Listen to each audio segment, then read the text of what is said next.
David? Well, also just pick up on the question. I don't know. Rob.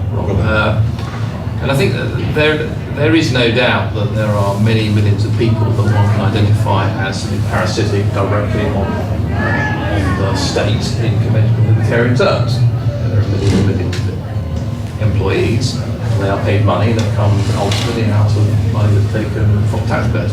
But you do raise a very fair point, which I think is a subject of debate within libertarianism, which is the extent to which the state as it currently exists also serves a purpose for certain business and capitalist interests.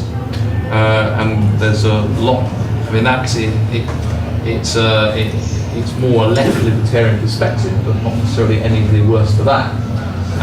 And Kevin Carson in particular has written on that subject. He's identified many respects in which he argues that the state, directly or indirectly, subsidises certain forms of, as you call it, monopoly capitalism. And that is something that is perhaps under-recognised by libertarians such as me, or conventional right libertarian. So yes, I think you're right that there is a question there that it's probably a little narrow to look at the state simply as the thing that accretes around it lots of people that it pays directly.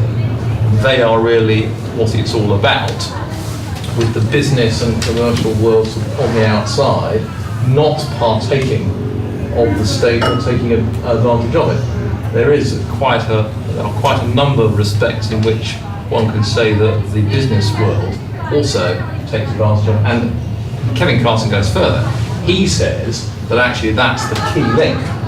He sees the use that certain commercial interests make of the state is key to what the state does. I think he goes far too far in the germ of truth in what he said.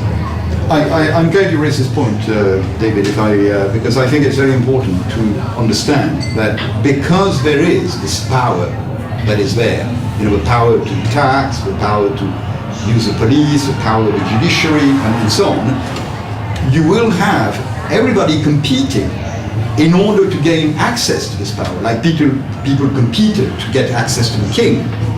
And the people who will win are not necessarily the poor, are not necessarily the uneducated, are not necessarily the sick.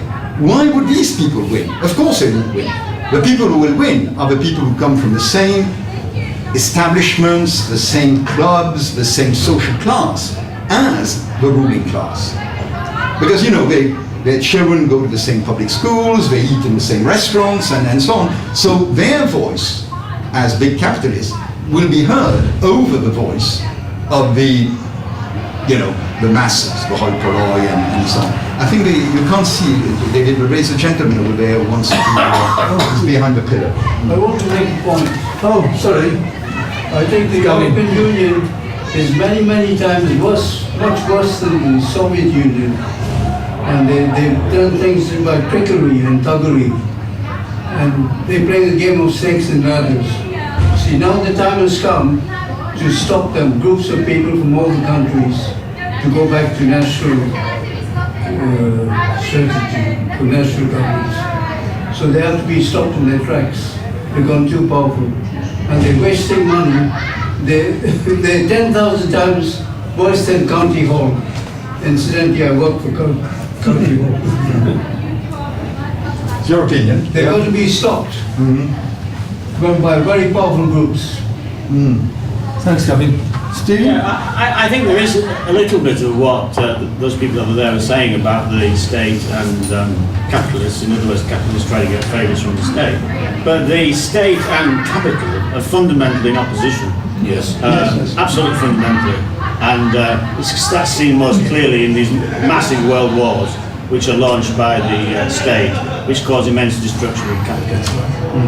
And there wouldn't be those if Marx was right. There'd be no war. That's the one thing that Marx cannot explain war. He imagines. Marx read so many books that he just got confused, and he had no theory whatsoever of the trade cycle.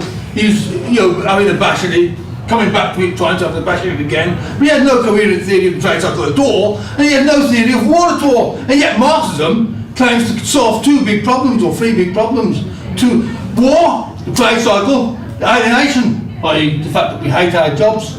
He solves none of those, and Marx, in the notes that he left for Capital Volume 3, admits openly that he can't, the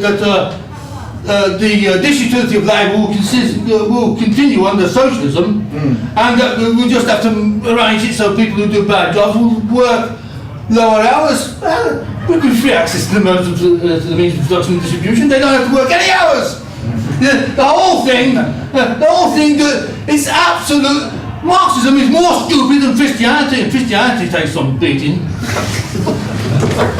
Okay, there goes my...